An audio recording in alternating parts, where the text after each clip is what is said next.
तो सभी लोग को एक बार और सभी लोग को वेरी वेरी गुड इवनिंग। और हम लोग पिछली क्लास में जहां तक पढ़े थे वहीं से मैं स्टार्ट करता हूं और उसका एक क्वेश्चन लेता हूं। ठीक है, जो आप लोग पढ़े हुए हैं। ठीक है, तो मैं वहीं से पुनः शुरू कर रहा हूं। तो चलिए मैं शुरू करता हूं इस क्वेश्चन से। आपको लास्ट लेक्चर में उसका मैं रिवीजन करा चुका हूं। उस पर मैंने 2 क्वेश्चन भी आपको करा दिया है। ठीक है, तो जो लोग पिछली क्लास नहीं पढ़ पाए हैं या पिछला क्लास उनका मिस हो गया है, तो वो लोग मेरा जो यूट्यूब चैनल है उस यूट्यूब चैनल पे जाके उस वीडियो को देख के आराम से पढ़ाई कर लें। कोई दिक्कत नहीं होगी, कोई समस्या नहीं है। चलिए मैं उसके आगे बढ़ रहा हूं। ठीक है, एक अन्य क्वेश्चन के साथ उसी सीरीज में एक और क्वेश्चन मैं ले रहा हूं। चलिए जी, तो क्वेश्चन क्या है, आप लोग तैयार रहिए, आंसर बताइएगा हमें। तैयार हो जाइए और आंसर हमें बताइएगा। सब लोग पेन कापी रख लें अपने पास। ठीक है ना, पेन कापी रख लें। ठीक है, और शुरू करें क्लास। चलिए देखिए, मैं यहाँ लिख रहा हूँ, थोड़ी सी टाइमिंग है यहाँ। चलिए एक क्वेश्चन, ये तीसरा क्वेश्चन, हम लोग 2 क्वेश्चन कर चुके हैं। देखिए क्वेश्चन नंबर 3 मैं लिख रहा हूं। क्वेश्चन नंबर 3 है द सिस्टम ऑफ ठीक है, then the system of linear equation, the system of linear equation, ध्यान दीजिए, the system of linear equation, the system of linear equation. मैं लिख रहा हूं यहां पे x plus y plus z बराबर 0, 3x plus 6y plus z बराबर 0।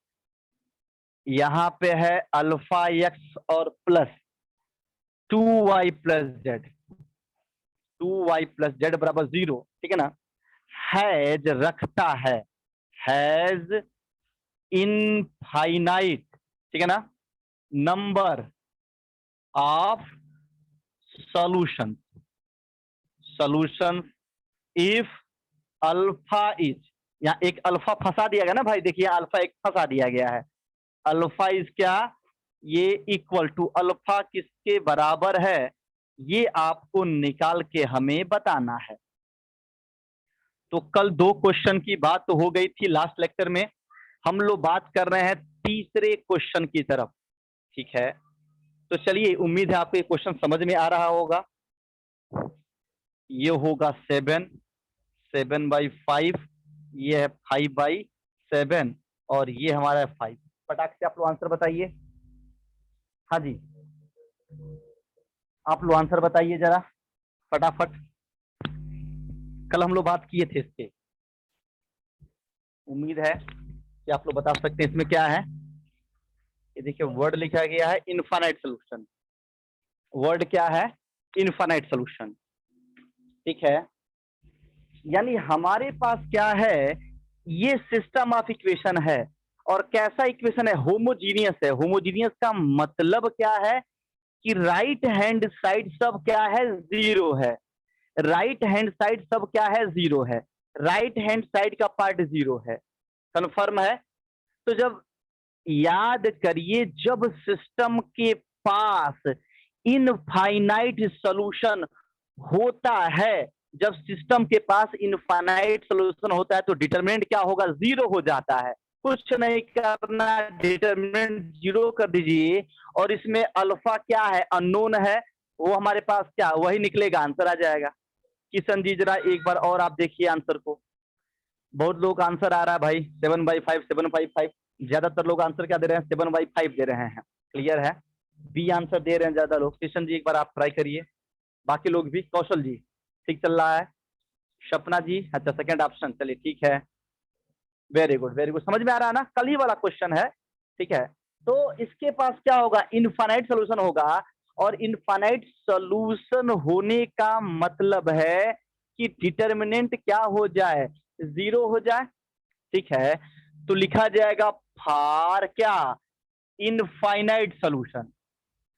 इनफाइनाइट सोल्यूशन, या इसी का नाम क्या होता है, नॉन जीरो सोल्यूशन, या इसी को क्या बोलते हैं, non trivial, non trivial solution. क्या होता है, डिटर्मिनेंट हर हाल में क्या होगा, जीरो होगा, और जब डिटर्मिनेंट जीरो होगा तो जीरो कर दीजिए, आप क्या करना है।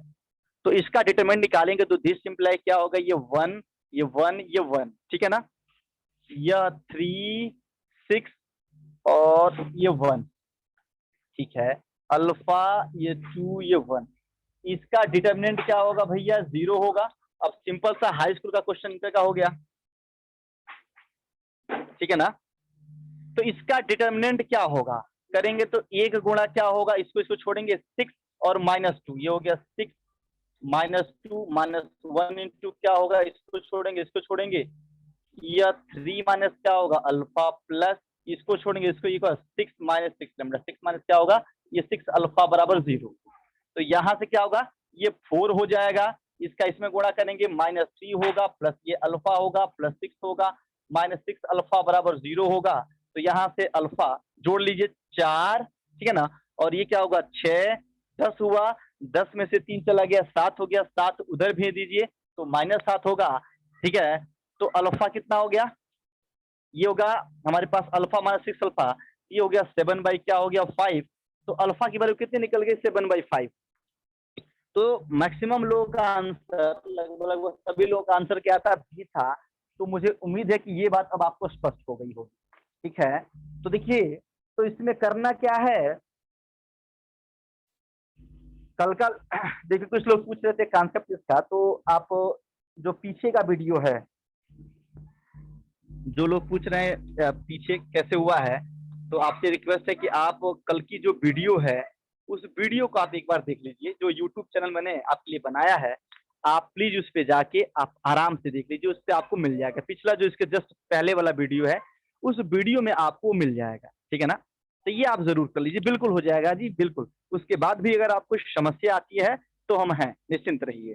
क्लियर है, तो सभी लोगों को क्लियर है क्या भाई, सभी लोगों को क्लियर है, सभी लोगों को अगर क्लियर है तो मैं अगले क्वेश्चन की तरफ बढ़ रहा हूं, ठीक है, अगले क्वेश्चन की तरफ चलिए। हाँ बिल्कुल, जिसको भी परेशानी हो वो पीछे वाले वीडियो, आप ही के लिए मैं कल 4-5 घंटे बैठ के यूट्यूब चैनल बनाया, आप आराम से वहां जाके पढ़ लीजिए, ठीक है ना। Thank you. चलिए आगे बढ़ते हैं अगले क्वेश्चन की तरफ, क्वेश्चन नंबर 4, इस चैप्टर का क्वेश्चन नंबर 4। क्लियर है, अब देखिए, अब लिखूंगा अगला क्वेश्चन, ये देखिए लिखूंगा, the system of linear equation, linear equation ax बराबर b is consistent, is consistent if and only if, यह हमारे पास क्या है, सिस्टम है, यह सिस्टम क्या है, कंसिस्टेंट है, इफ एंड ओनली इफ। तो यहाँ 4 ऑप्शन है, उस 4 ऑप्शन को आपको क्या करना है, बताना है, ठीक है ना। ये है rank of A less than rank of क्या, A B, rank of A greater than rank of क्या, A B, rank of A is not equal to क्या, रैंक ऑफ ए बी, और चौथा रैंक ऑफ क्या, A equal to क्या, rank of A B. ध्यान से सुने, यह जो हमारा सिस्टम है, वाह भाई वाह, बहुत शानदार। देखिए क्वेश्चन लिखते ही, ठीक है, ठीक ठीक ठीक नंदिया जी, ठीक है, तो क्वेश्चन लिखते ही आपका आंसर आने लगा। वेरी गुड, वेरी नाइस, बहुत अच्छा, आप लोग कमेंट कर रहे हैं, आप लोग बहुत अच्छा रिस्पांस आ रहा है, सबका आंसर सही है, बिल्कुल 100 में 100% सबका सही है। वेरी गुड, वेरी नाइस, बहुत अच्छी बात है, ठीक है। तो इसका आंसर क्या होगा, 4th हो जाएगा। यानी यह जो सिस्टम है, ध्यान दीजिए, यह जो सिस्टम ऑफ इक्वेशन है, यह सिस्टम ऑफ इक्वेशन क्या होगा, कंसिस्टेंट होगा। कंसिस्टेंट का मतलब है कि उसके पास सॉल्यूशन होगा, यानी यह जो सिस्टम है उस सिस्टम के पास सॉल्यूशन होगा, सॉल्यूशन मिलेगा। तो उसका फार्मूला होता है जो ए का रैंक होगा और जो ए बी का रैंक होगा वो हर हाल में क्या होगा, बराबर होगा। यानी जो ए का रैंक है, जो ए बी का रैंक है, वो हर हाल में क्या होना चाहिए, बराबर होना चाहिए। अगर ऐसा है तो कहेंगे कि यह सिस्टम क्या है, कंसिस्टेंट है। क्लियर है, समझ रहे हैं भाई? अमन जी थोड़ा सा वेट करिए, ठीक है ना? अच्छा ठीक है, बता देता हूं।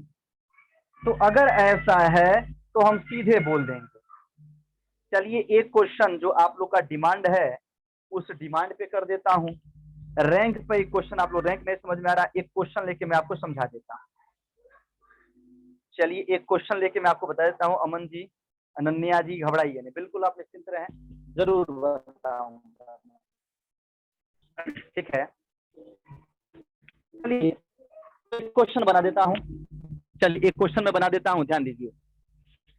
4 क्वेश्चन हो गए इस चैप्टर में।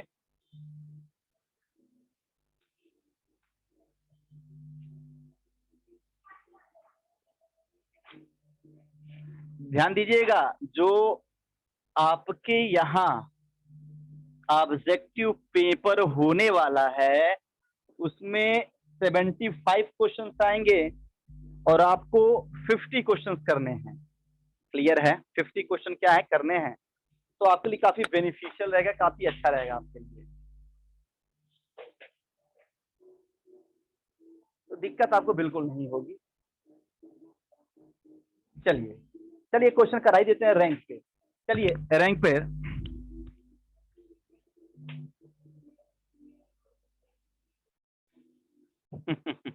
चलिए देखिए क्वेश्चन, देखिए इस चैप्टर के लिए ये रहा आपके स्क्रीन पे 5वां क्वेश्चन। लिख रहा हूं, the rank of the matrix. यह एक मैट्रिक्स ले रहा हूं, क्लियर है? तो चलिए जरा एक क्वेश्चन लिख रहा हूं आपके बुक से ही, एक मैट्रिक्स इसका रैंक निकालना है। ठीक है, आपके बुक से ले रहा हूं एक क्वेश्चन, इसका रैंक निकालना है। ये हुआ 1 4 3 2।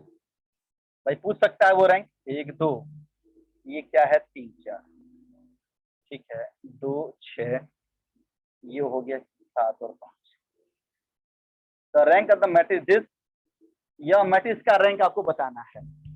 अब ऑप्शन है 4, ठीक है ना? चलिए मैं 4 ऑप्शन बना रहा हूं, नंबर भी दे रहा हूं 1 2 3 और यहाँ कर रहा हूं 0। चलिए एक क्वेश्चन रैंक पे देखिए भाई, कई लोग परेशान है थोड़ा सा इस क्लास में, उनको रैंक थोड़ा परेशान कर रहा है। चलिए देखिए,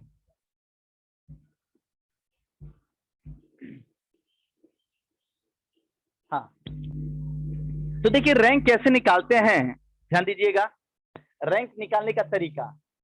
वेरी गुड आस्था जी, चलिए देखते हैं। चलिए इसका रैंक कितना आएगा, चलिए हम लोग देख लेते हैं। चलिए चलिए देखते हैं। रैंक निकालना तो उस मैट्रिक्स को लिख दीजिए ए, ए मैट्रिक्स है। चलिए इसको लिखते हैं। तो ये हो गया 1 4 3 और 2। कई लोगों का आंसर आ भी रहा है, अच्छी बात है। 1 2 3 4, 1 2 क्या 3 4, ठीक है 2 6 क्या, ये हो गया 7 और क्या 5। ये देखिए अमन जी ध्यान दीजिएगा, नहीं समझ में आया तो फिर जाके आप यूट्यूब पर फिर आप इसको 2 बार 3 बार देख लीजिएगा, एकदम क्लियर हो जाएगा। और तो जरा ध्यान दीजिए कैसे इसका रैंक निकल रहा है, देखते हैं। चलिए देखिए सबसे पहले किसी मैट्रिक्स का है, बस आपको क्या आना चाहिए, घटाना आना चाहिए।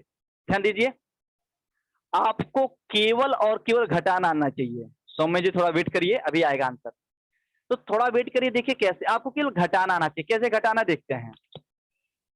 जो मैट्रिक्स दिया गया है उसमें एक सीढ़ी बना लीजिए, सीढ़ी, ठीक है ना? इसमें एक सीढ़ी बना लीजिए, कोई भी मैट्रिक्स हो। वह मैट्रिक्स स्क्वायर हो चाहे न हो। ठीक ठीक है, आपके पास मैट्रिक्स या तो क्या हो हमारे पास, ठीक है, अरे मिल जाएगा लिंक, घबराई नहीं। आपके पास जो मैट्रिक्स है या तो स्क्वायर हो चाहे स्क्वायर न हो, क्लियर है, या तो स्क्वायर हो चाहे स्क्वायर क्या हो न हो, कंफर्म है। दोनों ही सूरत में हम कैसे निकालते हैं जरा देखिए, कुछ मत करिए, आप यहां एक सीढ़ी का निर्माण कर दीजिए। आप क्या करिए, सीढ़ी बना दीजिए, सीढ़ी, ठीक है ना। और ये जो सीढ़ी है आदर्श जी, इस सीढ़ी के नीचे जितने लोग बैठे हैं इन सबको जीरो बना दीजिए, बस घटा के बना दीजिए, करना क्या, कुछ नहीं करना है। चलिए करके दिखाते हैं, ये लोग घटाना है आपको, तो इसको जीरो बनाना है, तो मैं ये जो R2 रो है उसमें क्या करूं, R2 में से R1 घटा दूं, ठीक है ना जी, ध्यान दीजिएगा।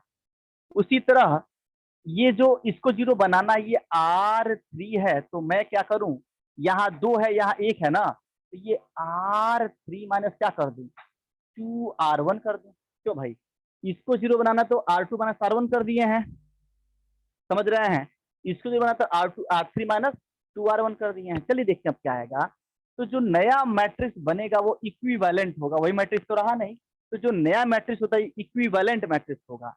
तो चलिए घटाइए, 1 हुआ, ये 4 हुआ, ये 3 हुआ, ये 2 है, 1 में से 1 गया, ये 0 हुआ, R2 माइनस R1, 1 में से 1, 2 में से 4 गया, -2, 3 में से 3 गया, ये 0, और ये 4 में से हो गया, ये प्लस का 2 आएगा, ठीक है ना। बस घटाना है, 2 माइनस इसमें 2 से गुणा कर घटाइए, तो ये 0 हुआ, 6 माइनस 4 इंटू 2, तो 6 माइनस 8, ये हो गया -2, 7 माइनस 2 इंटू 3, तो ये हो गया 1, और 5 माइनस 2 इंटू 2, तो ये हो गया 1, ठीक है ना, इतना आ जाएगा। जब इतना आपके पास आ गया, मिल गया, तो क्या करें, पुनः सीढ़ी बनाइए, और सीढ़ी के नीचे देखिए क्या सभी एलिमेंट जीरो बने क्या, अभी सभी जीरो बने नहीं, तो ये हम तब तक करते रहेंगे जब तक सीढ़ी के नीचे सभी जीरो न बन जाए। जब सब बन जाएंगे तो काम आपका बन जाएगा। चलिए दिखाते हैं, ठीक है, चलिए अब इसको जीरो बनाना है, तो ये जो R3 है, R3 में क्या करें, यहाँ -2 है, यहाँ क्या है, -2 है, घटा दे क्या, ध्यान दीजिए, जीरो बनाए हैं। आप ये भी सोच सकते हैं इसमें 2 से गुणा करके यहाँ जोड़ दें, जरा ध्यान दीजिए। आप ये भी सोच सकते हैं कि ये क्या है, -2 है, यहाँ 4 है, इसमें 2 से गुणा करके जोड़े तभी जीरो हो जाएगा, बिल्कुल हो जाएगा। लेकिन जो ये जीरो बनाया है, अब वह जीरो क्या बन जाएगा, नॉन जीरो, क्लियर है, तब वो क्या बन जाएगा, नॉन जीरो बन जाएगा, क्लियर है। चलिए देखते हैं, ठीक, तो क्या करेंगे, R3 माइनस क्या कर देंगे, R2, वी गेट, ठीक है ना। अगर करेंगे तो ये होगा हमारे पास क्या, A इज इक्विवेलेंट, क्या हो गया हमारे पास, ये 1 हुआ, ये 4 हुआ, ये 3 हुआ, ये क्या हो गया, 2 हो गया, ये 0 हो गया, ये -2 हो गया, ये 0 हो गया, ये 2 हो गया। इधर करेंगे तो ये 0 हो गया, ये 0 हो गया, ये 0 हो गया, और ये क्या होगा, -1 आएगा भाई, चलेगा, इतना आ जाएगा। आदर्श जी अभी हम ऑब्जेक्टिव पढ़ रहे हैं ना आदर्श जी, तो जब आप सब्जेक्टिव पढ़ेंगे ना तो उस समय ये आएगा, जब आप सब्जेक्टिव पढ़, अभी तो मैं ऑब्जेक्टिव बता रहा हूँ, कर लीजिए अभी, ठीक है। तो जब इसकी सब्जेक्टिव क्लास रहेगी तब ये क्या हो रहा है, सिस्टम ऑफ इक्वेशन, मेनली ये सिस्टम ऑफ इक्वेशन है, इससे हम सिस्टम ऑफ इक्वेशन को हल कर रहे हैं। यहाँ क्या हुआ है, पहला दूसरा समीकरण, यहाँ यहाँ देखिए, यहाँ पहला दूसरा समीकरण सॉल्व हुआ है, यहाँ तीसरा और पहला सॉल्व हुआ है, इसका मतलब ये है, आदर्श जी समझ रहे हैं। तो ये सिस्टम ऑफ इक्वेशन होता है, इस मैट्रिक्स के करस्पॉन्डिंग बनाया जाता है, मेनली उसी को सॉल्व करते हैं, इसी वजह से सीढ़ी बनती है। आ गया, अब देखिए ये जो सीढ़ी है, सीढ़ी के नीचे सभी लोग जीरो हो गए क्या, सभी लोग जीरो हो गए, तो जब सभी लोग जीरो हो गए, देखिए सभी लोग क्या हो गए, जीरो हो गए, तो अब आप ये देख लीजिए क्या अब जीरो की संख्या इससे और ज्यादा हो सकती है क्या, ठीक है, कुछ गड़बड़ हो गया है क्या, देख लेते हैं, 1432 हो गया, 0 -2 और 0, ठीक है ना। अब ये करेंगे 20, अच्छा ये 1 होगा, यहाँ पे क्या होगा भाई 1 होगा। ठीक कह रहे हैं आप लोग, बहुत अच्छा कमेंट है आप लोगों का, वेरी गुड। एकदम बिल्कुल साइड में कॉपी रखे पढ़ते जाइए। तो जरा यहाँ देखिए, यहाँ हमारे पास ये आया, तो जरा आप ध्यान से देखिए, ये जो सीढ़ी बना है, सीढ़ी के नीचे सब जीरो हो गया कि नहीं? सीढ़ी के नीचे सब जीरो बन गया। और ये भी देख लीजिए, क्या हम और जीरो बढ़ा सकते हैं क्या? और अगर हम और जीरो बढ़ा सकते हैं तो आपको ये ध्यान देना पड़ेगा, जीरो तो बढ़े लेकिन वह जीरो इस प्रकार बढ़ना चाहिए कि जीरो बढ़ने से एक रो का पूरा एलिमेंट जीरो हो जाए। यानी जीरो तो बढ़े लेकिन उसके बढ़ने से उस कोई ना कोई एक रो का प्रत्येक एलिमेंट जीरो हो जाए, प्रत्येक एलिमेंट जीरो हो जाए, प्रत्येक एलिमेंट जीरो, तभी जीरो और बढ़ाएंगे तभी फायदा मिलेगा। चलो देखिए, यहाँ क्या है भैया, यहाँ -1 है और यहाँ देखिए ये 2 है, तो इसमें 2 से गुणा करेंगे और जोड़ेंगे तो है जीरो हो जाएगा। लेकिन है जीरो हो जाएगा तो इसके चक्कर में है नॉन जीरो हो जाएगा। यानी इकट्ठा ये पूरे रो के एलिमेंट जीरो नहीं हो पाएंगे, और अगर ऐसा हुआ तो वहीं रुक जाइएगा, वहीं आप स्टॉप हो जाइएगा। समझ रहे हैं ना? फिर सुनिए, फिर सुनिए, मैंने ये कहा कि जब मैट्रिक्स में सीढ़ी बना के सीढ़ी के नीचे जब आप सब जीरो कर देंगे, सब जीरो हो जाएगा, तो अंतिम में ये तय कर लीजिएगा कि क्या हम और जीरो बढ़ा सकते हैं क्या। लेकिन अगर जीरो तो बढ़े, बढ़ाए हम जीरो और बढ़ जाए, लेकिन उसके बढ़ने से एक रो चाहे एक से अधिक रो, कम से कम किसी एक रो का सभी एलिमेंट जीरो हो जाए, तभी उसका प्रभाव पड़ेगा, अदरवाइज प्रभाव नहीं पड़ेगा। तो यहाँ देखिए, इस रो लास्ट वाले रो के सभी एलिमेंट इकट्ठा जीरो नहीं हो रहे हैं, और जब इकट्ठा जीरो नहीं हो रहे हैं तो जब इकट्ठा जीरो नहीं हो रहे हैं तो यहीं हम रुक जाएंगे। ठीक है, और जब ऐसा होता है तो इस मैट्रिक्स का नाम होता है इक्लान फार। इसको बोला जाता है इक्लान फार, इसको बोला जाता है इक्लान फार। क्लियर है? तो देयरफॉर लिखेंगे द लास्ट, अंतिम में, the last equivalent matrix is in क्या है, इक्लान फॉर्म, इन इक्लान, ये क्या है, फॉर्म। जब इक्लान फॉर्म में है तो देन रैंक ऑफ जो मैट्रिक्स होता है, इसमें देखिए कितने रो हैं, इसमें देखिए कितने रो हैं, और देखिए कितने जीरो रो हैं। अगर इसमें कोई जीरो रो होता है, जीरो रो का मतलब उसके सभी एलिमेंट जीरो, कोई जीरो रो है क्या? नहीं है। तो उसमें देखिए कितने जीरो रो हैं, उन जीरो रो को कम कर दीजिए, यानी जीरो रो के अलावा जितने रो होंगे, मतलब नॉन जीरो रो, उन्हीं की संख्या क्या होगी, उस मैट्रिक्स का रैंक हो जाएगा। तो देयरफॉर रैंक ऑफ ए बराबर क्या होगा, ये होगा नंबर ऑफ क्या, नॉन, यह क्या, जीरो रोज। कितने नंबर ऑफ नॉन जीरो रोज हैं? 3 हैं। एक यह नॉन जीरो है, एक यह नॉन जीरो है, एक यह, देख रहा ना, 3 नॉन जीरो रोज है। तो रैंक कितना हो गया, 3। और तो इसका आंसर कितना हो गया इस क्वेश्चन का, 3। तो जरा आप लोग बताइए समझ में आया क्या? जरा आप लोग बताइए समझ में आया क्या? अनन्या जी, आदर्श जी, आप लोग कमेंट करिए फटाक से। आप लोग पूछ रहे थे, और किसी को दिक्कत, समझ में आया? विद्या, सौरभ, और बाकी लोग बताएं।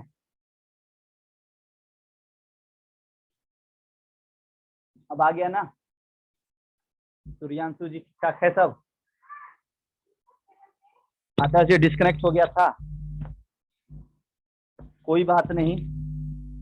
आदर्श जी अगर डिस्कनेक्ट हो गया तो कोई बात नहीं, सीधे और सीधे आप सब लोग यूट्यूब पर जाइए। आज अभी मैं क्लास के बाद शाम को थोड़ा समय लगता है अपलोड करने में, तो आज का लेक्चर भी मैं यूट्यूब पर अपलोड कर दूंगा, ठीक है ना? थोड़ा सा मैंने सीखा यूट्यूब चलाना, ठीक है, तो अभी मुझे थोड़ा सा कम आ रहा है यूट्यूब को कैसे हम लोग मैनेज करते हैं, तो मैं डे बाय डे उसमें सीखूंगा तो और बेहतर करता जाऊंगा। तो आपसे निवेदन है, ठीक है, तो आप लोग यूट्यूब चैनल पे जाके सब लोग एक बार और विजिट करिए, न हो तो वीडियो को डाउनलोड करके 2 बार 3 बार उसको देख लीजिए, क्लियर हो जाएगा। वैसे एक बार देखें, एक के बार में क्लियर हो जाएगा, ठीक है। अच्छा, रियल का नहीं कुछ समझ में आ रहा है मिस्टर रोहित? अच्छा, वीडियो एडिट करके आदर्श जी, ठीक है, थोड़ा हमें ज्ञान दे दीजिएगा, आप कैसे एडिट करते हैं, हमको नहीं आता, आ जाएगा, घबराइए नहीं। चलिए देखते हैं अगला, अगले क्वेश्चन की तरफ चलते हैं, अगले क्वेश्चन की तरफ चलते हैं, अगले क्वेश्चन की तरफ। एक सेकंड जरा। तो मुझे उम्मीद है आप सभी लोगों को यहाँ तक चीजें क्लियर हो रही होंगी, यहाँ तक ठीक। आगे बढ़ते हैं अगले क्वेश्चन की तरफ।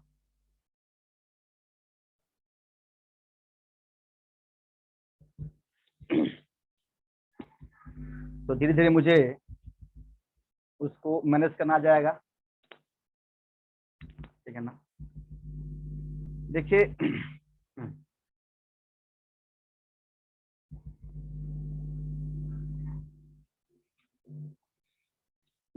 चलिए शुरू करते हैं, अगले क्वेश्चन पे चलते हैं। 5 क्वेश्चन हो गए, एक आध क्वेश्चन और करते हैं इस चैप्टर को, फिर खत्म कर लेते हैं।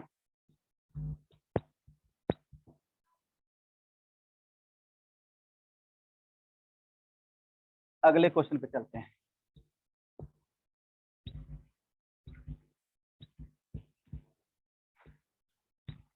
देखिए अगला जो क्वेश्चन आपके सामने आने वाला है, ठीक है, अगला क्वेश्चन जो आपके सम्मुख आने वाला है, जरा उसकी बात हम लोग कर लें, ठीक है। चलिए उसकी बात हम लोग कर लें।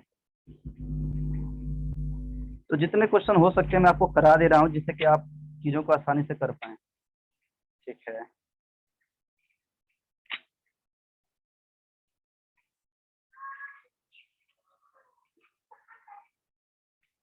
चलिए एक क्वेश्चन बड़ा ही, एक क्वेश्चन बड़ा ही इंपॉर्टेंट है, उसको जरा देखते हैं, ठीक है।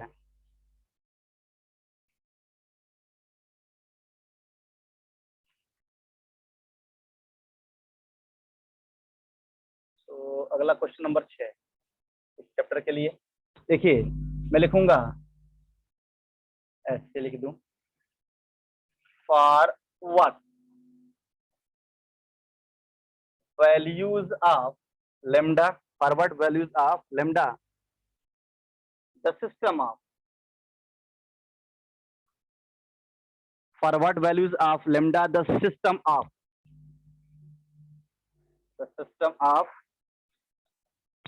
the system of linear equations, linear equations, forward values of lambda, the system of linear equations। एक सेकंड जरा, the system of linear equations आपके सामने मैं लिख रहा हूं, x plus y plus z, x plus y plus z बराबर 1। अगला आपका है x plus 2y plus 4z, x plus 2y plus 4z बराबर लेमडा। अगला है x plus 4y, x plus 4y plus 10z बराबर लेमडा स्क्वायर, ठीक है। हैज इनफाइनाइट नंबर ऑफ क्या, सॉल्यूशन। तो ऑप्शन दे रहा हूं आपको, ऑप्शन देखिए, ए ऑप्शन, बी ऑप्शन, या सी ऑप्शन, और फिर क्या है, डी ऑप्शन, ठीक है। तो जरा देखिए, यह 1 3, 1 2, 2 3, और ये है 2 4। चलिए करिए इसको फटाफट, देखिए आप लोग जरा करिए इसको आप लोग, ठीक है ना, सब लोग इसे करिए।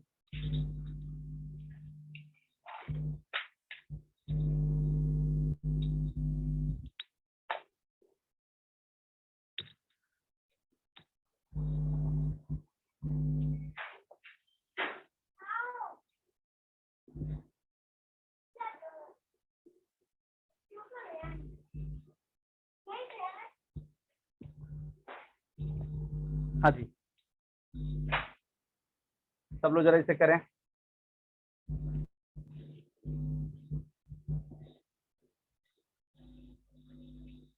इसका आंसर बता सकते हैं क्या आप लोग?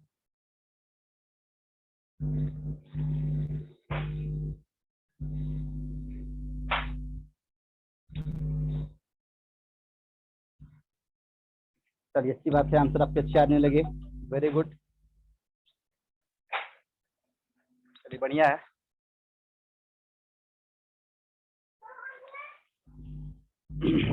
हाँ जी, B answer, very good very good, बहुत अच्छे, very good very good, Shiv Sagar ji very good.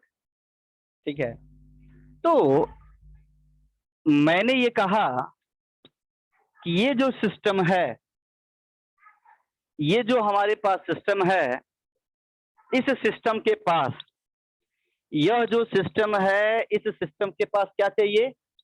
Infinite solution चाहिए, इनफाइनाइट नंबर ऑफ सोल्यूशन चाहिए। देख रहे ना, हमको इस सिस्टम के पास इनफाइनाइट नंबर ऑफ सोल्यूशन चाहिए।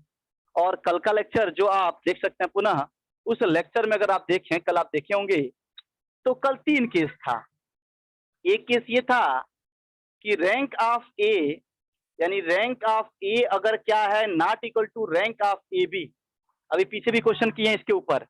तो अगर ऐसा है तो क्या होता है? नो सॉल्यूशन होता है। ठीक है, और अगर क्या हो, रैंक ऑफ ए बराबर क्या हो, रैंक ऑफ ए बी हो, और यह बराबर यन हो, यन के बराबर, वेरिएबल की संख्या के बराबर हो, तो उस समय क्या होगा? उस समय होता है यूनिक सॉल्यूशन। और याद करिए, जब यूनिक सॉल्यूशन हुआ तो ए का रैंक अगर वेरिएबल के बराबर है, याद करिए पिछला टॉपिक, अगर ए का रैंक नंबर ऑफ वेरिएबल के बराबर है तो आप पीछे पढ़े हैं कि डिटर्मिनेंट अगर है वो क्या होगा? हर हाल में नॉन जीरो होगा। डिटर्मिनेंट हर हाल में क्या होगा? नॉन जीरो होगा, नॉन जीरो होगा। तो क्या होगा? पीछे भी था यूनिक था और यहां भी यूनिक है। तीसरा हम लोग देखे थे, ए का रैंक बराबर ए बी का रैंक, ये बराबर तो हो लेकिन क्या हो? लेस देन एन हो। और जब लेस देन एन होगा तो इस केस में कितने सोल्यूशन? Infinite solution. इस सिचुएशन में जो सोल्यूशन की संख्या होगी वह कितनी होगी? इनफाइनाइट।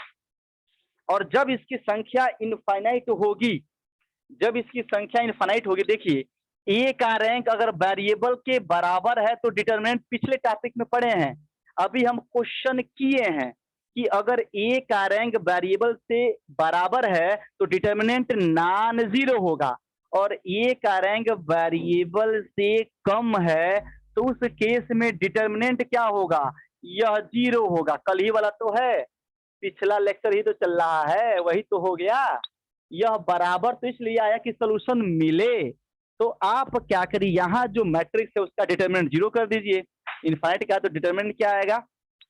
ये 1 1 1, यहाँ आएगा 1 2 4, फिर आएगा 1 4 और क्या 10 आएगा ना भाई, ये आएगा।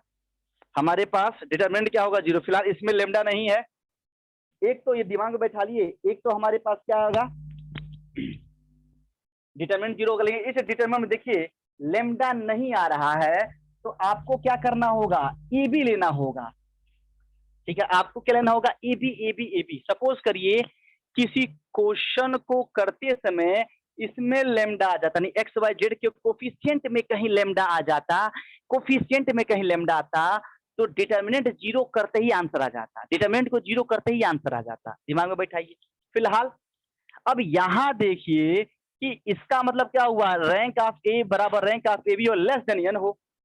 तो जरा ए बी हम देखें, यह जो ए बी है, यह ए बी क्या है? ये हमारे पास है, ये 1 है 1 है 1, ये हुआ 1 2 क्या हुआ? 4 हुआ, ये हुआ 1 4 क्या हुआ? ये 10 हुआ, और इधर ये लेमडा 9, ये होगा 1, ये लेमडा और ये लेमडा स्क्वायर। अब इसका रैंक क्या होना चाहिए? जो रैंक होना चाहिए एन है ना, एन से कम। एन का मतलब नंबर ऑफ वेरिएबल, जो वेरिएबल की मात्रा है, जो वेरिएबल की संख्या है, जो वेरिएबल की संख्या वो कितनी है? यहाँ पे एक एक्स है, एक वाई है, एक जेड है ना, तो 3 से क्या होना चाहिए? कम होना चाहिए। क्लियर है? तो यहाँ आर्गुमेंटेड जो मैट्रिक्स है, ये आर्गुमेंटेड मैट्रिक्स है, ए बी आर्गुमेंटेड मैट्रिक्स कहते हैं। इसका रैंक क्या होना चाहिए? 3 से कम होना चाहिए। इसका रैंक क्या होगा? 3 से कम होगा, तो इसका रैंक निकाल दिया जाए। इसका रैंक कैसे निकालेंगे? फिर वही का, अभी देखिए हम लोग रैंक वाला क्वेश्चन इसमें एक सीढ़ी बना देंगे और सीढ़ी के नीचे सभी लोगों को क्या करेंगे, 0 बना देंगे।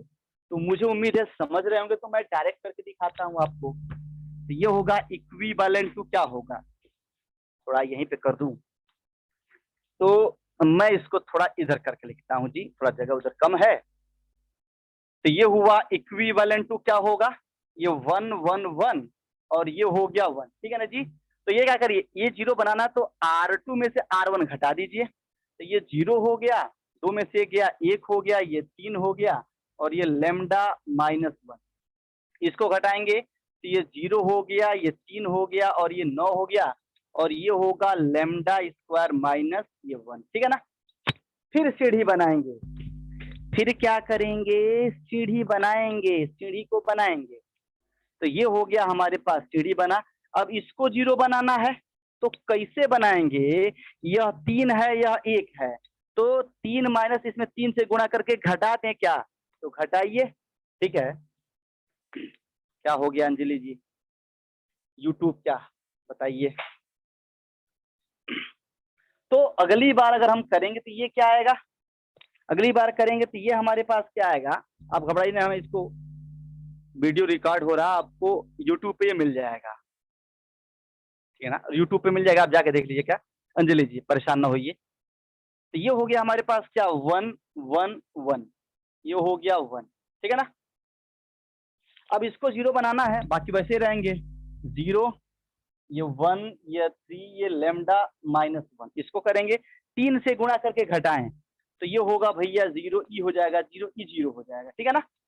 अब इसमें 3 से गुणा करेंगे, घटाएंगे, यानी इस वाले में 3 से गुणा घटाएंगे, तो मैं किनारे कर लूं, तो ये होगा लेमडा स्क्वायर -1, और -3 गुणा क्या होगा, लेमडा -1, तो करेंगे तो लेमडा स्क्वायर, और ये होगा -1, और ये +3, और इसको करेंगे तो माइनस क्या होगा, 3 लेमडा, और ये होगा +3 और -1, और ये हो गया +2, फैक्टर कर लें तो लेमडा -1, और ये क्या होगा, लेमडा -2, क्लियर है।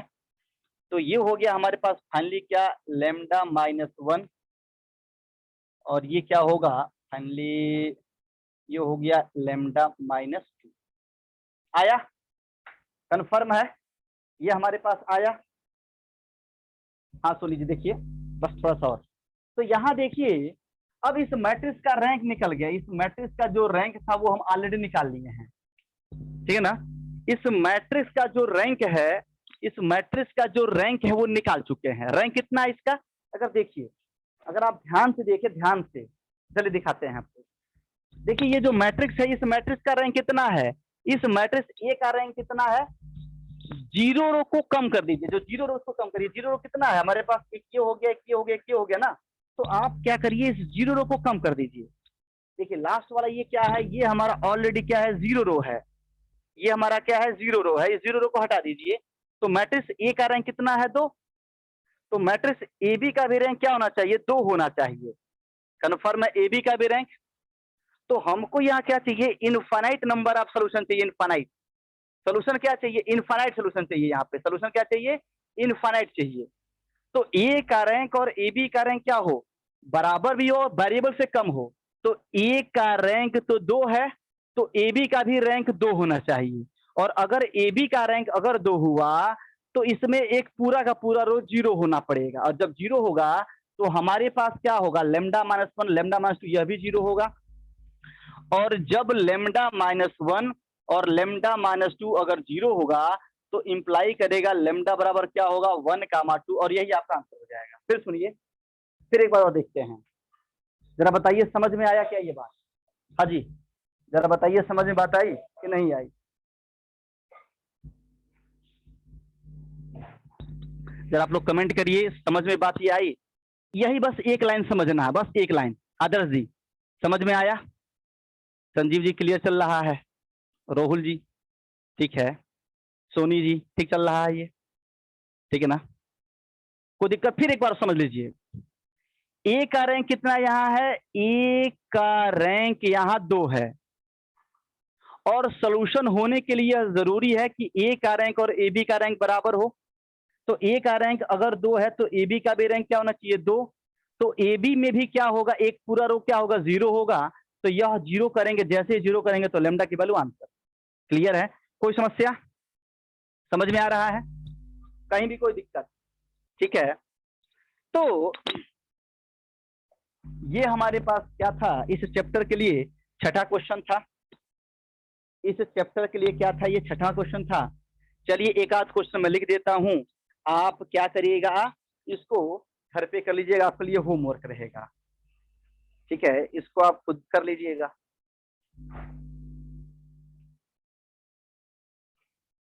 तो अगला क्वेश्चन, दो क्वेश्चन मैं एक दो क्वेश्चन और लिख दे रहा हूं, आप खुद इसको कर लीजिएगा, नहीं आए तो पूछ लीजिएगा। ठीक है, और इसी के साथ ये चैप्टर समाप्त हो जाएगा। चलिए मैं इसको लिख देता हूं, जो अगला क्वेश्चन है। तो अगर क्वेश्चन आएगा तो इसी में से आएगा, निश्चिंत रहिए। इसी तरह का क्वेश्चन आएगा, बस एंट्री बदली हुई होगी, कॉन्सेप्ट नहीं बदलेगा, सब कुछ वही रहेगा। ठीक है, तो चलिए देखते हैं अगला क्वेश्चन, जो आपको खुद करना है। फिर इस वीडियो को YouTube पे जाके आप सब लोग देख लीजिएगा। चलिए अगले क्वेश्चन पे देखते हैं। ठीक है, चलिए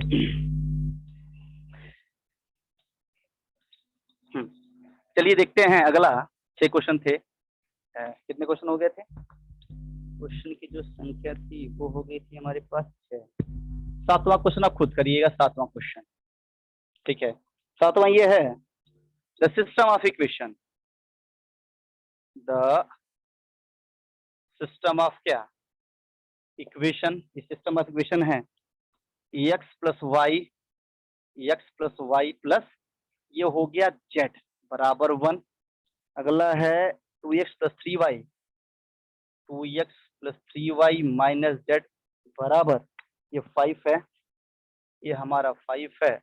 ये x प्लस क्या है 2y, ये हमारा है x plus 2y minus lambda z बराबर ये 4। ठीक है, ये हमारे पास x plus y plus z equal to 1, 2x plus 3y minus z equal to 5, x plus 2y minus lambda z equal to 4। ठीक है, हैज इनफाइनाइट नंबर ऑफ क्या? सॉल्यूशन। ठीक है ना, इफ। ये कब होगा? 4 ऑप्शन आपके पास हैं, अभी मैंने आपको बताया है 0 1 2 3। तो जरा बताइए आप लोग से हो जाएगा क्या ये क्वेश्चन? आप लोग कर लेंगे? जरा एक बार कमेंट दे दीजिए, आप सब लोग इस प्रश्न को कर लेंगे भाई कि नहीं कर पाएंगे? ठीक है, हो जाएगा। चलिए, तो इसके बाद ये चैप्टर में ये 7 क्वेश्चन कर लीजिएगा, आराम से आपका काम बन जाएगा बहुत आसानी से। इसी तरह का क्वेश्चन आएगा तो बहुत हार्ड बनाएगा। तो अगला जो नेक्स्ट चैप्टर जिस पर हम ऑब्जेक्टिव क्वेश्चन करने वाले हैं वो हमारे पास क्या है? कैरेक्टरिस्टिक इक्वेशन, जो आपके बुक में लिखा हुआ है कैरेक्टरिस्टिक इक्वेशन। ठीक है, अगला जो चैप्टर है वो हमारा क्या है? कैरेक्टरिस्टिक क्या है? इक्वेशन का है। तो इस पे हम लोग को अब ऑब्जेक्टिव क्वेश्चन करना है। आपके पास नोट्स अवेलेबल हैं, आप उन नोट्स को अच्छे से पढ़ लीजिए। ठीक है ना, और पढ़ के क्लियर कर लीजिए। कल मैं इस पे अगली क्लास में, ठीक है, आदर्श जी लीनियर ट्रांसफॉर्मेशन एक अलग चैप्टर है। ठीक है ना, आप जो कमेंट कर रहे हैं लीनियर ट्रांसफॉर्मेशन क्या है, एक अलग चैप्टर है। जब वो आएगा तो मैं आपको बताऊंगा, परेशान होने की आवश्यकता नहीं। ठीक है, आप निश्चिंत रहिए, हो जाएगा, टेंशन मत लीजिए। फिलहाल एक चैप्टर हुआ ना, एक चैप्टर हुआ। अब कल हम लोग शुरू करेंगे, अगली क्लास में हम लोग शुरू करेंगे क्या? Characteristic equation. ठीक है, बिल्कुल बिल्कुल, रियल पर भी आएगा जी, रियल पे भी चलेगा, मैकेनिक्स पे भी चलेगा, ओआर पे भी चलेगा, निश्चिंत रहिए। जितना हो सकता है मैं करूंगा आपके लिए। ठीक है ना, चलिए आज के लिए फिलहाल इतना ही। आप सभी लोग का धन्यवाद, मिलते हैं अगली क्लास में। ठीक है ना, थैंक यू। और जितने भी लोग हैं सब लोग यूट्यूब जो चैनल है उस पर ज्वाइन हो जाइए, और ज्वाइन होकर उस लिंक को शेयर करके जितने आपके दोस्त मित्र हैं कहिए सब लोग देख लें, अपना आराम से इंजॉय करें, सबको हेल्प मिलेगी। ठीक है ना, थैंक यू। ठीक है, तब तक के लिए अपना ख्याल रखिए, धन्यवाद, बाय बाय।